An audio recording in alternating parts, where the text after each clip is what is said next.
हरे कृष्णा, जय श्री हरि ओम नमः शिवाय। प्रिय भक्त जनों, आज सुनाते हैं शुक्रवार को संतोषी माता की कथा। कहानी बड़ी ही दुर्लभ कथा सुनेगी, तो आइए बड़ी ही श्रद्धा और प्रसन्नचित मन से इस कथा को सुनते हैं। चलो कथा सुनाते हैं। संतोषी माता व्रत कथा। एक बुढ़िया थी, उसके 7 बेटे थे। 6 कमाने वाले थे जबकि एक निकम्मा था। बुढ़िया 6 बेटों की रसोई बनाती, भोजन कराती और उनसे जो कुछ जूठन बचती वह 7वें को दे देती। एक दिन वह पत्नी से बोला, देखो मेरी माँ को मुझ पर कितना प्रेम है। वह बोली, क्यों नहीं, सबका झूठा जो तुमको खिलाती है।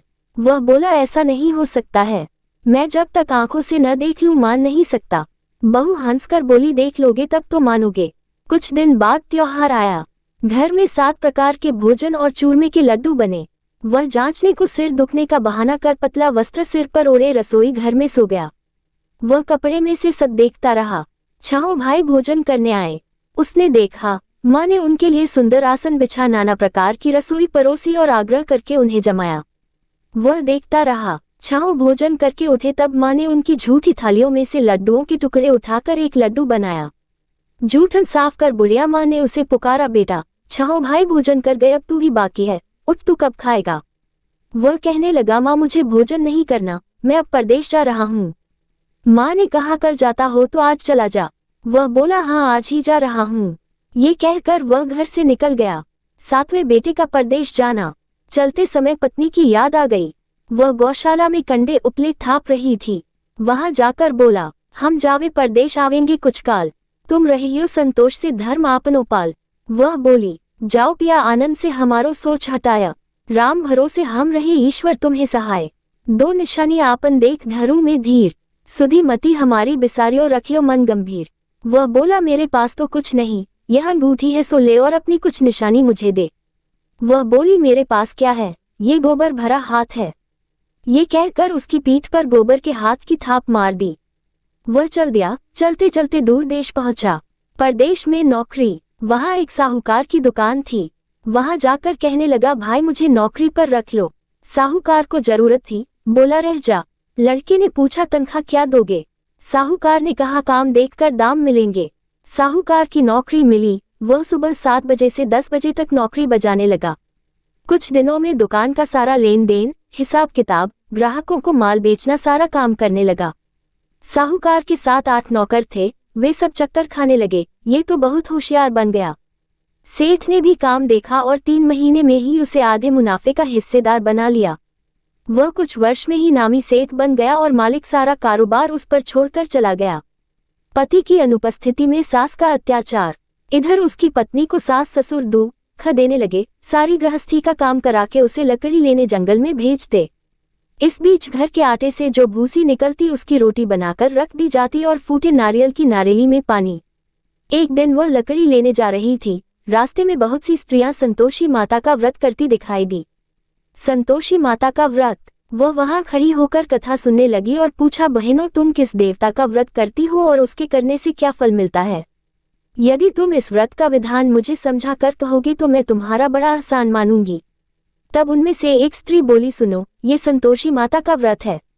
इसके करने से निर्धनता दरिद्रता का नाश होता है और जो कुछ मन में कामना हो सब संतोषी माता की कृपा से पूरी होती है। तब उसने उससे व्रत की विधि पूछी। संतोषी माता व्रत विधि। वह भक्तिनी स्त्री बोली, 1.25 आने का गुड़ चना लेना, इच्छा हो तो 5.25 आने का लेना या 1.25 रुपए का भी सहूलियत के अनुसार लाना। बिना परेशानी और श्रद्धा व प्रेम से जितना भी बन पड़े सवाया लेना। प्रत्येक शुक्रवार को निराहार रहकर कथा सुनना, इसके बीच क्रम टूटे नहीं, लगातार नियम पालन करना। सुनने वाला कोई न मिले तो घी का दीपक जला उसके आगे या जल के पात्र को सामने रखकर कथा कहना। जब कार्य सिद्ध न हो नियम का पालन करना और कार्य सिद्ध हो जाने पर व्रत का उद्यापन करना। 3 मास में माता फल पूरा करती है। यदि किसी के ग्रह खोटे भी हों तो भी माता वर्ष भर में कार्य सिद्ध करती है। फल सिद्ध होने पर उद्यापन करना चाहिए, बीच में नहीं। उद्यापन में 2.5 सेर आटे का खाजा तथा इसी परिमाण से खीर तथा चने का साग करना। 8 लड़कों को भोजन कराना, जहाँ तक मिले देवर जेठ भाई बंधु के हों, न मिले तो रिश्तेदारों और पास पड़ोसियों को बुलाना। उन्हें भोजन करा यथाशक्ति दक्षिणा दे माता का नियम पूरा करना। उस दिन घर में खटाई न खाना। ये सुन बुढ़िया के लड़के की बहू चल दी। व्रत का प्रण करना और माँ संतोषी का दर्शन देना। रास्ते में लकड़ी के बोझ को बेच दिया और उन पैसों से गुड़ चना ले माता के व्रत की तैयारी कर आगे चली और सामने मंदिर देखकर पूछने लगी, यह मंदिर किसका है? सब कहने लगे संतोषी माता का मंदिर है। ये सुनकर माता के मंदिर में जाकर चरणों में लौटने लगी। दीन हो विनती करने लगी, माँ मैं निपट अज्ञानी हूँ, व्रत के कुछ भी नियम नहीं जानती, मैं दुखी हूँ। हे माता जगत जननी मेरा दुख दूर कर, मैं तेरी शरण में हूँ। माता को दया आया। एक शुक्रवार बीता कि दूसरे को उसके पति का पत्र आया और तीसरे शुक्रवार को उसका भेजा हुआ पैसा आ पहुंचा। ये देख जेठ जेठानी मुंह सिकोड़ने लगे। लड़के ताने देने लगे, काकी के पास पत्र आने लगे, रुपया आने लगा, अब तो काकी की खातिर बढ़ेगी। बेचारी सरलता से कहती, भैया कागज आवे रुपया आवे, हम सब के लिए अच्छा है। ऐसा कहकर आंखों में आंसू भरकर संतोषी माता के मंदिर में आ मातेश्वरी के चरणों में गिरकर रोने लगी। माँ मैंने तुमसे पैसा कब मांगा है? मुझे पैसे से क्या काम है? मुझे तो अपने सुहाग से काम है। मैं तो अपने स्वामी के दर्शन मांगती हूँ। तब माता ने प्रसन्न होकर कहा, जा बेटी तेरा स्वामी आएगा। ये सुनकर खुशी से बावली होकर घर में जा काम करने लगी। अब संतोषी माँ विचार करने लगी, इस भोली पुत्री को मैंने कह तो दिया कि तेरा पति आएगा, लेकिन कैसे? वह तो इसे स्वप्न में भी याद नहीं करता। उसे याद दिलाने को मुझे ही जाना पड़ेगा। इस तरह माताजी उस बुढ़िया के बेटे के पास जा स्वप्न में प्रकट हो कहने लगी, साहूकार के बेटे सो रहा है या जागता है? वह कहने लगा, माता सोता भी नहीं जागता भी नहीं हूँ, कहो क्या आ गया है? माँ कहने लगी, तेरे घर बार कुछ है कि नहीं? वह बोला, मेरे पास सब कुछ है, माँ बाप है, बहू है, क्या कमी है? माँ बोली, भोले पुत्र तेरी बहू घोर कष्ट उठा रही है, तेरे माँ बाप उसे परेशानी दे रहे हैं, वह तेरे लिए तरस रही है, तू उसकी सुध ले। वह बोला, हाँ माताजी ये तो मालूम है, परंतु जाऊं तो कैसे? परदेश की बात है, लेन देन का कोई हिसाब नहीं, कोई जाने का रास्ता नहीं आता, कैसे चला जाऊं? माँ कहने लगी, मेरी बात मान, सवेरे नहा धोकर संतोषी माता का नाम ले, घी का दीपक जला दंडवत कर दुकान पर जा बैठ।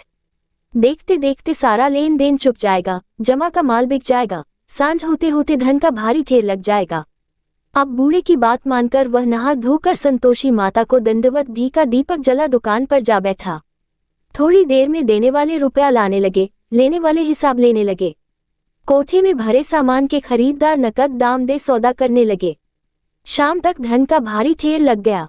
मन में माता का नाम ले चमत्कार देख प्रसन्न हो घर ले जाने के वास्ते गहना कपड़ा सामान खरीदने लगा। यहाँ काम से निपट तुरंत घर को रवाना हुआ। उधर उसकी पत्नी जंगल में लकड़ी लेने जाती है, लौटते वक्त माताजी के मंदिर में विश्राम करती। वह तो उसके प्रतिदिन रुकने का जो स्थान ठहरा। धूल उड़ती देख वह माता से पूछती है, हे माता ये धूल कैसे उड़ रही है?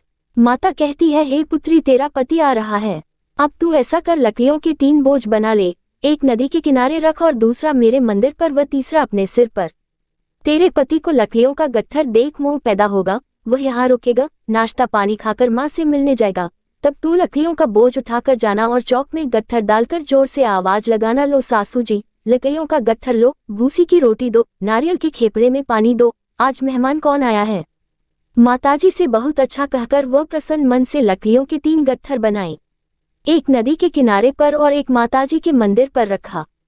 इतने में मुसाफिर आ पहुंचा। सूखी लकड़ी देख उसकी इच्छा उत्पन्न हुई कि हम यहीं पर विश्राम करें और भोजन बनाकर खा पीकर गांव जाएं।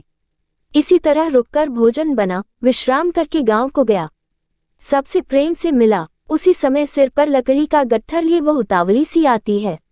लकड़ियों का भारी बोझ आंगन में डालकर जोर से 3 आवाज देती है, लो सासू जी लकड़ियों का गट्ठर लो, भूसी की रोटी दो, आज मेहमान कौन आया है?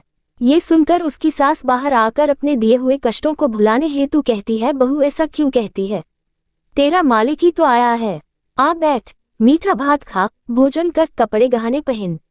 उसकी आवाज सुन उसका पति बाहर आता है। अंगूठी देख व्याकुल हो जाता है। माँ से पूछता है, माँ ये कौन है? माँ बोली, बेटा ये तेरी बहू है, जब से तू गया है तब से सारे गांव में भटकती फिरती है, घर का काम काज कुछ करती नहीं, 4 पहर आकर खा जाती है। वह बोला, ठीक है माँ मैंने इसे भी देखा और तुम्हें भी, अब दूसरे घर की ताली दो, उसमें रहूंगा।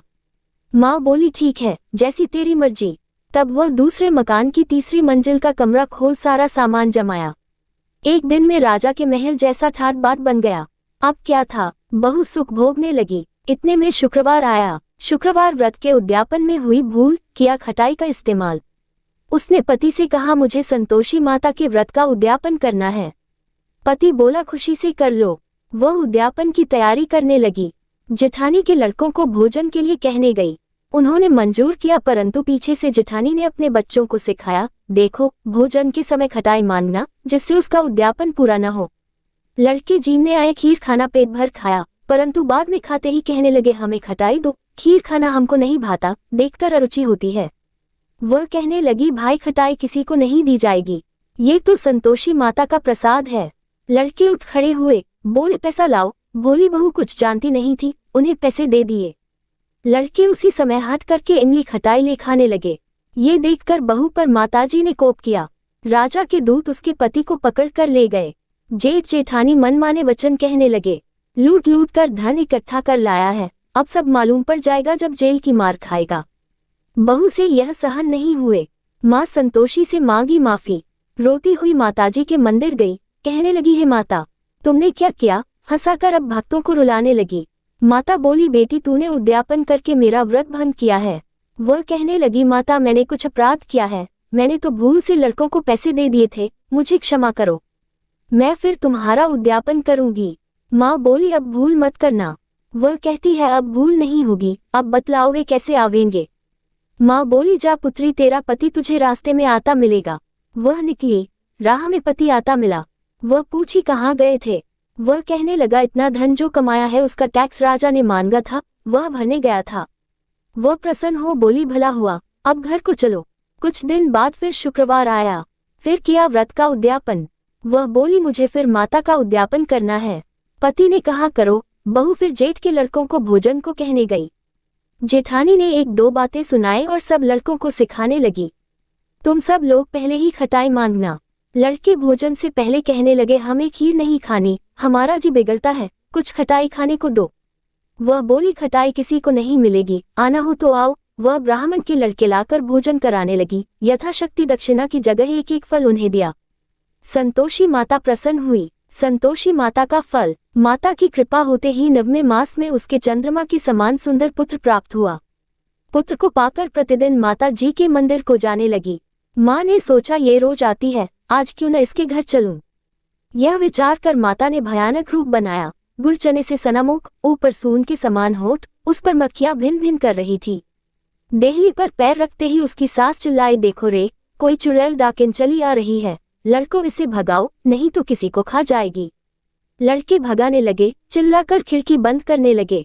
बहू रोशनदान में से देख रही थी, प्रसन्नता से पगली बन चिल्लाने लगी, आज मेरी माताजी मेरे घर आई है, वह बच्चे को दूध पीने से हटाती है।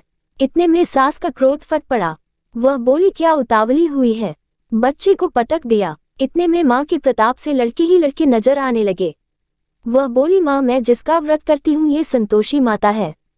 सबने माता जी के चरण पकड़ लिए और विनती कर कहने लगे, हे माता, हम मूर्ख हैं, अज्ञानी हैं, तुम्हारे व्रत की विधि हम नहीं जानते, व्रत भंग कर हमने बड़ा अपराध किया है, जग माता आप हमारा अपराध क्षमा करो। इस प्रकार माता प्रसन्न हुई। बहू को प्रसन्न हो जैसा फल दिया वैसा माता सबको दे, जो पड़े उसका मनोरथ पूर्ण हो। बोलो संतोषी माता की जय। आज की कथा पसंद आए हो तो वीडियो को लाइक कीजिएगा, शेयर कीजिएगा, कमेंट में संतोषी माता की जय लिखिएगा और चैनल को भी सब्सक्राइब करिएगा।